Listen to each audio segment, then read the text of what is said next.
Hello दोस्तों, मैं विक्रांत आपका आपके YouTube channel study with Vikrant में स्वागत करता हूं। और दोस्तों, आज आपको इसमें 60 प्रश्न मिलेंगे जो बहुत इंपॉर्टेंट प्रश्न हैं। इतिहास के जो सभी इंपॉर्टेंट क्वेश्चन आते हैं पेपर में, उनमें आपको इससे 2-3 से 3 क्वेश्चन जरूर मिलेगा दोस्तों। इसलिए बहुत इंपॉर्टेंट वीडियो है, इसे आपको छोड़ना नहीं है, ज़रा भी छोड़ना नहीं है। पूरा आपको 1 to 1 60 क्वेश्चन देखना है। 60 क्वेश्चन देखने के बाद आपको एहसास होगा कि जो बहुत इंपॉर्टेंट क्वेश्चन है उसे ही हमने यहाँ पर लिया है। तो दोस्तों, शुरू करते हैं पहला क्वेश्चन जो बहुत इंपॉर्टेंट क्वेश्चन है। पानीपत की तीसरी लड़ाई में मराठा का सेनापति कौन था? तो पानीपत की तीसरी लड़ाई में मराठा का सेनापति कौन था? सदाशिवराव भाऊ। तो पानीपत की तीसरी लड़ाई में मराठा का सेनापति था सदाशिवराव भाऊ। दूसरा क्वेश्चन देखते हैं। दिल्ली सल्तनत का वह कौन सा प्रथम सुल्तान था जिसने शुद्ध अरबी सिक्के, टका और जीतल जारी किए? तो किसने शुद्ध अरबी सिक्के और टका जीतल जारी किए? तो इसका नाम है इल्तुतमिश। इल्तुतमिश ने जारी किया था अरबी सिक्के, टका, जीतल। तीसरा क्वेश्चन, हल्दी घाटी का युद्ध कब हुआ था? हल्दी घाटी का युद्ध कब हुआ था? इसका आंसर है 1576 में हल्दी घाटी का युद्ध हुआ था। तो हल्दी घाटी का युद्ध 1576 में हुआ था। आपको इसे हमारे साथ 2 से 3 बार बोलना है, जो आपको पूरा याद हो जाएगा, आपको रटने की ज़रूरत नहीं है। तो चौथा क्वेश्चन है, साइमन मिशन का सदस्य जो बाद में ब्रिटेन का प्रधानमंत्री बना। साइमन मिशन का जो सदस्य था, बाद में ब्रिटेन का प्रधानमंत्री बना, वह कौन था? उसका नाम था क्लीमेंट एटले। तो क्लीमेंट एटले साइमन मिशन का सदस्य था जो बाद में ब्रिटेन प्रधानमंत्री बना। पांचवा क्वेश्चन है, किस राजवंश के दौरान महाबलीपुरम के मंदिर स्थापित हुए? किस राजवंश के दौरान महाबलीपुरम मंदिर स्थापित हुए? पल्लव राजवंश के दौरान। पल्लव राजवंश के दौरान महाबलीपुरम के मंदिर स्थापित हुए। छठा क्वेश्चन है, बनवाली और कालीबंगा में सैंधव संस्कृति की किन 2 अवस्थाओं के अवशेष मिले हैं? बनावली और कालीबंगा में सैंधव संस्कृति के किन 2 अवस्थाओं के अवशेष मिले हैं? तो किन 2 अवस्थाओं के अवशेष मिले हैं? एक है हड़प्पा पूर्व एवं हड़प्पा कालीन संस्कृति के। तो हड़प्पा एवं हड़प्पा पूर्व कालीन के संस्कृति के मिले हैं अवस्था। यवनिका शब्द किसके लिए प्रयोग किया जाने वाला है?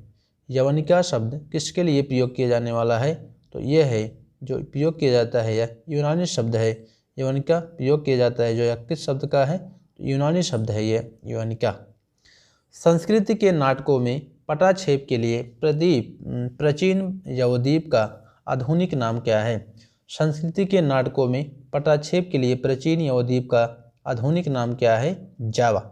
तो जावा जो है इंडोनेशिया में एक द्वीप है, उसका नाम है जावा। तो जावा है जो संस्कृत में प्राचीन यवद्वीप के रूप में जाना जाता है। कुतुबुद्दीन ऐबक लोकप्रिय नाम क्या है? कुतुबुद्दीन ऐबक का लोकप्रिय नाम क्या है? तो उसका नाम है लाख बख्श। तो लाख बख्श नाम था कुतुबुद्दीन ऐबक का, जो लाखों का दान करने वाला होता था। 10वां क्वेश्चन है, इंडियन हाउस की स्थापना किसने की थी? 10वां क्वेश्चन है, इंडियन हाउस की स्थापना किसने की थी? बहुत इंपॉर्टेंट क्वेश्चन है। इंडियन हाउस की स्थापना किसने की थी? तो इनका नाम है श्यामजी कृष्ण वर्मा ने। तो श्यामजी कृष्ण वर्मा ने इंडियन हाउस की स्थापना की थी। 11वां क्वेश्चन है, इंडियन रिपब्लिकन आर्मी से आज़ाद हिंद फौज के किन किन नेताओं पर लाल किले में मुकदमा चलाया गया था? इंडियन रिपब्लिकन आर्मी से आज़ाद हिंद फौज के किन किन नेताओं पर लाल किले में मुकदमा चलाया गया? शाहनवाज खान, गुरुबख्श सिंह ढिल्लो और प्रेम सहगल। तो इन 3 लोगों पर चलाया गया था लाल किले में मुकदमा इंडियन रिपब्लिकन आर्मी से। शाहनवाज खान, गुरुबख्श सिंह ढिल्लो और प्रेम सहगल। 12वां क्वेश्चन है, भारत छोड़ो आंदोलन के दौरान बलिया में किसने समानांतर सरकार स्थापित की थी? भारत छोड़ो आंदोलन के दौरान बलिया में किसने समानांतर सरकार स्थापित की थी? इसका आंसर है चित्तू पांडे ने। चित्तू पांडे ने बलिया में समानांतर सरकार स्थापित की थी। और आपको अगर पूछा जाए ये 1857 क्रांति के दौरान बलिया का नेतृत्व किसने किया, तो आपका आंसर है चित्तू पांडे। चित्तू पांडे ने किया था इसका नेतृत्व। बहुत बार परीक्षाओं में पूछा गया है, तो इसलिए बहुत इंपॉर्टेंट क्वेश्चन बन जाता है। 13वां क्वेश्चन है 1857 के विद्रोह को भारत का प्रथम स्वतंत्रता संग्राम किस इतिहासकार ने कहा है। 1857 के विद्रोह को भारत का प्रथम स्वतंत्रता संग्राम किसने कहा है, तो उनका नाम है वीडी सावरकर ने। तो वीडी सावरकर ने 1857 के विद्रोह को प्रथम स्वतंत्रता संग्राम कहा है। 14वां क्वेश्चन है कोलकाता में हिंदू कॉलेज और वेदांत कॉलेज की स्थापना किसने की थी। कोलकाता में हिंदू कॉलेज और वेदांत कॉलेज की स्थापना किसने की थी, तो राजा राम मोहन राय जी ने किया था। कलकत्ता में हिंदू कॉलेज और वेदांत कॉलेज की स्थापना राजा राम मोहन राय भारतीय पुनर्जागरण के जनक कहे जाते हैं। 15वां क्वेश्चन है नुस्ख ए दिलकुशा नामक ग्रंथ किसने लिखा है। नुस्ख ए दिलकुशा नामक ग्रंथ किसने लिखा है, भीमसेन ने लिखा है नुस्ख ए दिलकुशा नामक ग्रंथ। तो ए भीमसेन और दिलकुशा नामक ग्रंथ लिखा है, तो भीमसेन ने नुस्ख ए दिलकुशा नामक ग्रंथ लिखा है। 16वां क्वेश्चन देखते हैं किस स्मारक को दक्कन का ताजमहल कहा जाता है। किस स्मारक को दक्कन का ताजमहल कहा जाता है। बीबी का मकबरा। तो बीबी के मकबरे को कहा जाता है दक्कन का ताजमहल। दक्कन का ताजमहल बीबी का मकबरा को कहा जाता है। 17वां क्वेश्चन है 1665 में पुरंदर की संधि शिवाजी और किसके मध्य हुई थी। किसके मध्य हुई थी, जय सिंह के मध्य। शिवाजी और जय सिंह के मध्य हुई थी पुरंदर की संधि। नेक्स्ट क्वेश्चन देखते हैं 18वां है औरंगजेब की मृत्यु के पश्चात बंगाल किसके नेतृत्व में मुगल साम्राज्य के लगभग स्वतंत्र हो गया। मुर्शीद कुली खान। तो मुर्शीद कुली खान के समय में मुगल साम्राज्य के लगभग स्वतंत्र हो गया था औरंगजेब की मृत्यु के पश्चात। तो मुर्शीद कुली खान। 19वां है राजा टोडरमल ने किस भू राजस्व व्यवस्था को विकसित किया था। राजा टोडरमल ने किस भू राजस्व व्यवस्था को विकसित किया था, जब्ती व्यवस्था को। तो अकबर के नवरत्नों में से एक था राजा टोडरमल। तो किसकी व्यवस्थित किया था, जब्ती व्यवस्था को इसने विकसित किया था। 20वां क्वेश्चन है फतेहपुर सीकरी में अकबर ने बुलंद दरवाज़ा किसकी स्मृति में बनवाया था। तो फतेहपुर सीकरी में अकबर ने बुलंद दरवाज़ा बनवाया था गुजरात विजय की स्मृति में। गुजरात विजय की स्मृति में बनवाया था बुलंद दरवाज़ा फतेहपुर सीकरी में। तो फतेहपुर सीकरी उत्तर प्रदेश में है, तो इसने बनवाया था बुलंद दरवाज़ा। तो बुलंद दरवाज़ा स्थापित कहाँ है, फतेहपुर सीकरी में। तो गुजरात विजय की स्मृति में बनवाया था अकबर जी ने। 21वां क्वेश्चन है माउंटबेटन के बाद गवर्नर जनरल कौन बना। भारत के माउंटबेटन के बाद भारत में गवर्नर जनरल कौन बना, तो चक्रवर्ती राजगोपालाचारी ने बना। चक्रवर्ती राजगोपालाचारी जी बने भारत गवर्नर माउंटबेटन के बाद। तो भारत में स्वतंत्र भारत में प्रथम ब्रिटिश कौन था गवर्नर जनरल, तो उनका नाम है माउंटबेटन। स्वतंत्र भारत में प्रथम भारतीय गवर्नर जनरल कौन था, राजगोपालाचारी। इन दोनों में ये डिफरेंस है। तो प्रथम ब्रिटिश गवर्नर जनरल जो स्वतंत्रता के बाद बना हुआ है माउंटबेटन, और स्वतंत्र भारत में प्रथम भारतीय गवर्नर जनरल बने हैं चक्रवर्ती राजगोपालाचारी जी। 22वां क्वेश्चन है शिवाजी के राज्यकाल में वित्त विभाग का प्रमुख कौन होता था। शिवाजी के राज्यकाल में वित्त विभाग का जो प्रमुख होता था उसका नाम होता था, पद होता था आमत्य। तो आमत्य होता था वित्त विभाग का प्रमुख। 23वां क्वेश्चन देखते हैं 1765 में इलाहाबाद की संधि किसके मध्य हुई थी। इलाहाबाद की संधि किसके मध्य हुई थी 1765 में, शाह आलम और रॉबर्ट क्लाइव और शुजाउद्दौला के बीच। शाह आलम, रॉबर्ट क्लाइव, शुजाउद्दौला के बीच में हुआ था इलाहाबाद की संधि। और आपको आश्चर्य होगा कि इलाहाबाद जो राजधानी बनी थी भारत की, एक दिन के लिए बनी थी। हालांकि उत्तर प्रदेश की राजधानी बनी थी यूनाइटेड प्रोविंस की, लेकिन भारत की भी राजधानी एक दिन के लिए बनी थी इलाहाबाद। जिसका नाम अब प्रयागराज है। किस मौलवी ने 1857 की क्रांति को जिहाद धर्म युद्ध की संज्ञा दी थी? अहमदुल्लाह मौलवी ने 1857 की क्रांति को जिहाद धर्म युद्ध की संज्ञा दी थी। जिहाद धर्म युद्ध की संज्ञा दी थी अहमदुल्लाह ने 1857 की क्रांति को। 24वां क्वेश्चन है, पागलपंथी विद्रोह वास्तव में किसका था? पागलपंथी विद्रोह वास्तव में किसका था? पागलपंथी विद्रोह। आपने सन्यासी विद्रोह सुना है और कई अन्य विद्रोह सुना है, लेकिन पागलपंथी विद्रोह नहीं सुना है, जो परीक्षाओं में पूछा गया है। इसका नाम है, इसको वास्तव में किसका था? तो पागलपंथी विद्रोह वास्तव में गारो का था। जो ये जनजातियां हैं, गारो, खासी, हिल्स, तो पागलपंथी विद्रोह गारो ने शुरू किया था, जो जनजातियां हैं। जहांगीर ने किस चित्रकार को नादिर उल उस की उपाधि दी थी? जहांगीर ने किस चित्रकार को जादिर उल उस की उपाधि दी थी? तो उस्ताद मंसूर को दिया था जहांगीर ने नादिर उल उस की उपाधि। 26वां क्वेश्चन है, मौर्य साम्राज्य के नगरीय प्रशासन में एक मंडल में कितनी समितियां होती थी? मौर्य साम्राज्य के नगरीय प्रशासन में एक मंडल में कितनी समितियां होती थी? 6 समितियां होती थी।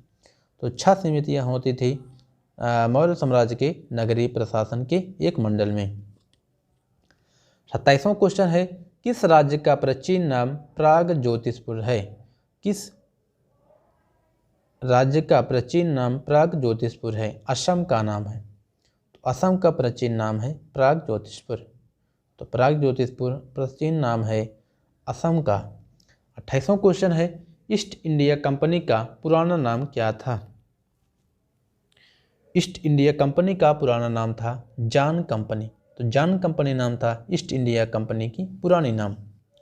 29वां क्वेश्चन है, खजुराहो का चित्रगुप्त मंदिर किस देवता को समर्पित है? खजुराहो का चित्रगुप्त मंदिर सूर्य देवता को समर्पित है।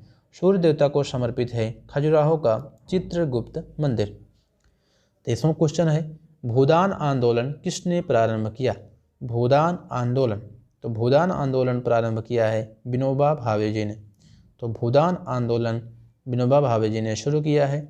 जिसके पास भूमि नहीं थी उसको भूमि देने का प्रयास किया जा रहा था भूदान आंदोलन में, जो विनोबा भावे जी ने शुरू किया था। इनको मिला है एशिया का नोबेल पुरस्कार। एशिया का नोबेल पुरस्कार भी इन्हें मिला है, जिसका पुरस्कार है वह है रेमन मैग्सेसे पुरस्कार। तो रेमन मैग्सेसे पुरस्कार भी विनोबा भावे को मिला है। 31वां क्वेश्चन है, नागानंद नाटक का लेखक कौन है? नागानंद नाटक का लेखक कौन है? हर्ष नागानंद नाटक के लेखक हैं। तो हर्ष हैं नागानंद नाटक के लेखक। 32वां क्वेश्चन है, किस आंदोलन में वल्लभ भाई पटेल महत्वपूर्ण नेता के रूप में उभरे और उन्हें सरदार की उपाधि से सम्मानित किया गया? तो किस आंदोलन में वल्लभ भाई पटेल को महत्वपूर्ण नेता के रूप में उभरे और उन्हें सरदार की उपाधि से सम्मानित किया गया? तो बारदोली सत्याग्रह के पश्चात उन्हें सरदार की उपाधि से सम्मानित किया गया। 33वां क्वेश्चन है, अकबर ने जाजिया कर किस वर्ष बंद करवाया? तो अकबर ने जाजिया कर 1564 ईस्वी में बंद करवाया। 1564 ईस्वी में अकबर ने जाजिया कर बंद करवाया। 34वां क्वेश्चन है, अंग्रेज शासकों ने भारत को किस अधिनियम के तहत अंग्रेजी शासन के अधीन किया था? तो भारत सरकार अधिनियम 1858 के तहत अधीन किया था। भारत सरकार अधिनियम 1858 के तहत अंग्रेजों ने इसे अंग्रेजी शासन के अधीन कर लिया था भारत को। तो इसके पहले उन्होंने 1773 में रेगुलेटिंग एक्ट चलाया था। फिर इसके बाद 1858 में भी चलाया उन्होंने। इसके बाद 1754 में एक आया था पिट्स इंडिया एक्ट। तो 1754 में पिट्स इंडिया एक्ट आया था। 35वां क्वेश्चन है, ईस्ट इंडिया कंपनी ने भारत में अपने पैर पसारने के लिए किन युक्तियों को अपनाया था? ईस्ट इंडिया कंपनी ने भारत में अपने पैर पसारने के लिए युद्ध में जीत सहायक संधि प्रणाली विलय की नीति को चलाया था? जीत सहायक संघ प्रणाली और विलय की नीति। 35वां क्वेश्चन है 1763 में किसके नेतृत्व में अंग्रेजी सेना ने बंगाल के नवाब मीर कासिम को पराजित किया था? 1763 में किसके नेतृत्व में अंग्रेजी सेना ने बंगाल के नवाब मीर कासिम को पराजित किया था? तो मेजर एडम्स के नेतृत्व में मीर कासिम को पराजित किया था, मेजर एडम्स।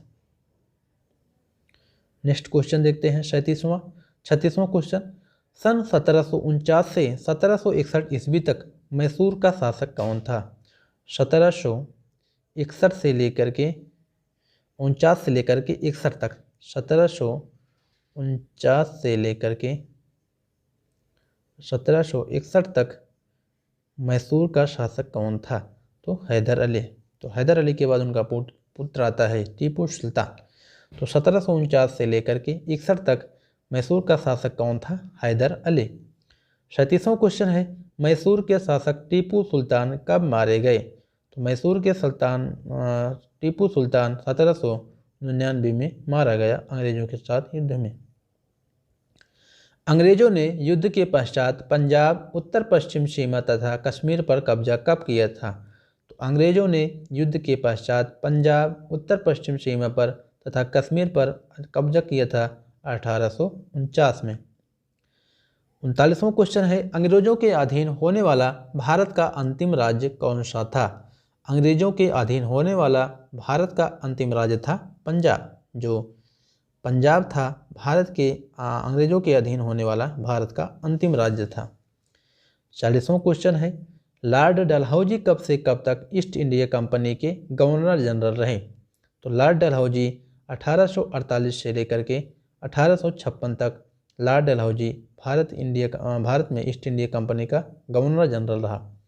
इसका काल बहुत इम्पोर्टेंट है, इसलिए बार बार इसे पूछा जाता है, इसलिए इसे आपको याद रखना है। 1848 से 1856 तक इसका कार्यकाल रहा। नेक्स्ट देखते हैं 41वां है भारत में ब्रिटेन के राजवंश का प्रत्यक्ष नियंत्रण कब कायम हुआ? 1858। इसका हमने आपको दूसरे प्रकार से बताया था। तो कब ब्रिटिश जो अधीन हुआ था भारत 1858 में भी। 42वां है भारत में ब्रिटिश शिक्षा के जबरदस्त समर्थक कौन थे? भारत में ब्रिटिश शिक्षा के जबरदस्त समर्थक थे टीबी मैकाले। तो मैकाले थे भारत में ब्रिटिश शिक्षा के जबरदस्त समर्थक। 43वां क्वेश्चन है हंटर कमीशन की स्थापना कब हुई थी? हंटर कमीशन की स्थापना 1882 में हुई थी। तो हंटर कमीशन की स्थापना भारत में हंटर कमीशन की स्थापना 1882 में हुई थी। बहुत इंपॉर्टेंट प्रश्न है, क्वेश्चन है। हंटर कमीशन किससे संबंधित था? हंटर कमीशन किससे संबंधित था? तो हंटर कमीशन भारत में प्राथमिक और माध्यमिक शिक्षा से संबंधित था। हंटर कमीशन जो 1882 में बनाया गया था। बहुत इंपॉर्टेंट क्वेश्चन है यह भी। 45वां क्वेश्चन है भारतीय राष्ट्रीय कांग्रेस का गठन 1885 में कितने भारतीयों के समूह से किया था? तो 72 व्यक्ति थे जिनके समूह ने किया था भारत में राष्ट्रीय कांग्रेस का गठन। तो राष्ट्रीय आईएनसी इंडियन नेशनल कांग्रेस का गठन A.O. ह्यूम ने किया था 1885 में। तो इसका प्रथम अधिवेशन हुआ था बम्बई में हुआ था। 46वां क्वेश्चन है सन 1913 में गदर आंदोलन कहाँ शुरू हुआ था? तो गदर आंदोलन शुरू हुआ था अमेरिका के सैन फ्रांसिस्को से। तो सैन फ्रांसिस्को से 1913 में गदर आंदोलन शुरू हुआ था। लाला हरदयाल जी थे गदर आंदोलन के नेतृत्वकर्ता। 47वां क्वेश्चन है भारतीय कम्युनिस्ट पार्टी की नींव कहाँ और किस वर्ष रखी गई थी? तो भारतीय कम्युनिस्ट पार्टी की नींव ताशकंद में अक्टूबर 1920 में रखी गई थी। ताशकंद अक्टूबर 1920 में रखी गई थी कम्युनिस्ट पार्टी की नींव। 48वां क्वेश्चन है भारत में पूर्ण स्वराज्य के लक्ष्य को पाने के लिए आयोजित कराची अधिवेशन कब हुआ था? तो कराची अधिवेशन कब हुआ था पूर्ण स्वराज्य को पाने के लिए? 1929 में। तो 1929 में हुआ था, 1931 में हुआ था। तो 1931 में हुआ था कराची का अधिवेशन। पूर्ण का विश्व युद्ध के दौरान बंगाल में भूखमरी का मुख्य कारण क्या था? तो विश्व युद्ध के दौरान भूखमरी का, जो बंगाल में भूखमरी थी, उसका मुख्य कारण था युद्ध की ज़रूरतों को पूरा करने के लिए अनाज का बाहर ले जाया जाता था। तो जो युद्ध चल रहा था उस समय अन्य लोगों को वहाँ पर पहुँचने के लिए भोजन अनाज का प्रबंध हो, इसके लिए वहाँ पर ले जाया जाता था, जिससे बंगाल में अकाल पड़ा था, भूखमरी आई थी। 50वां क्वेश्चन है, गांधी जी ने सविनय अवज्ञा आंदोलन शुरू किया था। कब शुरू किया था? सन 1930 में शुरू किया था सविनय अवज्ञा आंदोलन। 41वां क्वेश्चन है, गदर आंदोलन की नींव किसने रखी थी? तो गदर आंदोलन की नींव रखी थी शोवन सिंह ने। शोवन सिंह और हरदयाल ने रखी थी। तो गदर आंदोलन की नींव रखी थी शोवन सिंह एवं हरदयाल ने, सैन फ्रांसिस्को अमेरिका में। दूसरा क्वेश्चन है 52वां है, कामागाटामारू की घटना किस वर्ष हुई थी? कामागाटामारू की घटना 1914 में हुई थी। तो कामागाटामारू एक जहाज था, जो घटना हुई थी इसकी 1914 में हुई थी। 53वां है क्वेश्चन, क्रांतिकारी पत्रिका की शुरुआत किसने की थी? तो क्रांतिकारी पत्रिका की शुरुआत की थी मैडम कामाजी ने। तो मैडम कामाजी ने शुरू किया था क्रांतिकारी पत्रिका की शुरुआत। नेक्स्ट क्वेश्चन देखते हैं। 54वां है, HSRA का विस्तार क्या है? Hindustan socialist Republican association. तो HSRA का नाम है HSRA का नाम है हिंदुस्तान सोशलिस्ट रिपब्लिकन एसोसिएशन। तो चंद्रगुप्त मौर्य वर्तमान भारत के किस क्षेत्र पर राज्य करते थे? तो वर्तमान भारत के किस राज्य में करते थे अधिकार? तो उनका नाम हुआ है स्थान बिहार। तो बिहार अब बहुत चर्चे में है, अभी चुनाव हुआ है वहाँ पर। तो नीतीश कुमार जी बने हैं 7वीं बार मुख्यमंत्री बिहार के। तो बिहार के मुख्यमंत्री बने हैं नीतीश कुमार, जो चंद्रगुप्त मौर्य वर्तमान समय में उसका राजा था आधुनिक पश्चात में। 56वां क्वेश्चन है, पोरस ने सिकंदर को कड़ी चुनौती दी थी। इसका अधिकांश क्षेत्र वर्तमान भारत के किस हिस्से को माना जाता है? पोरस ने सिकंदर को कड़ी चुनौती दी थी, उसका अधिकांश क्षेत्र वर्तमान के किस हिस्से को माना जाता है? झेलम और चिनाब नदी के बीच के क्षेत्र को माना जाता है। 57वां क्वेश्चन है, अकबर के दरबार में मीर बख्शी की क्या भूमिका थी? अकबर के दरबार में मीर बख्शी की जो भूमिका थी वह सैनिकों का नेतृत्व करता था। सैनिकों का नेतृत्व करता था कौन? मीर बख्शी, जो अकबर के दरबार में रहता था। 58वां क्वेश्चन है, प्रसिद्ध एकात्मक कैलाश मंदिर कहाँ पर है? प्रसिद्ध कैलाश मंदिर कहाँ है? एकात्मक कैलाश मंदिर कहाँ है? एलोरा में, ये है बॉम्बे में। और 59वां क्वेश्चन है, एशियाटिक सोसाइटी ऑफ बंगाल के संस्थापक कौन थे? एशियाटिक सोसाइटी ऑफ बंगाल के संस्थापक थे sir William Jones. Sir William Jones थे एशियाटिक सोसाइटी ऑफ बंगाल के संस्थापक। 60वां क्वेश्चन है, लास्ट क्वेश्चन है, लॉर्ड कॉर्नवालिस का मकबरा कहाँ है? तो लॉर्ड कॉर्नवालिस का जो मकबरा है वह गाजीपुर उत्तर प्रदेश में है। तो बस दोस्तों, आपको अब कमेंट बॉक्स में उसका उत्तर देना है, कौन सीमांत गादी के रूप में प्रसिद्ध है? तो कौन सीमांत गादी के रूप में प्रसिद्ध है? तो सीमांत गादी के रूप में कौन जाना जाता है? सीमांत गादी। सीमांत गादी के रूप में कौन जाना जाता है? इसका उत्तर आपको कमेंट बॉक्स में बताना है। तो दोस्तों, बहुत इंपॉर्टेंट क्वेश्चन है, 60 क्वेश्चन बहुत इंपॉर्टेंट क्वेश्चन है। अगर आप इसे तैयार कर लेंगे तो 2 से 3 क्वेश्चन आपको विभिन्न परीक्षाओं में देखने को मिल जाएंगे। सभी परीक्षाओं के लिए यह इंपॉर्टेंट क्वेश्चन था। इसमें हमने आधुनिक इतिहास, मध्यकालीन इतिहास और प्राचीन इतिहास के भी प्रश्नों को लिया है, तो जो इंपॉर्टेंट प्रश्न थे। दोस्तों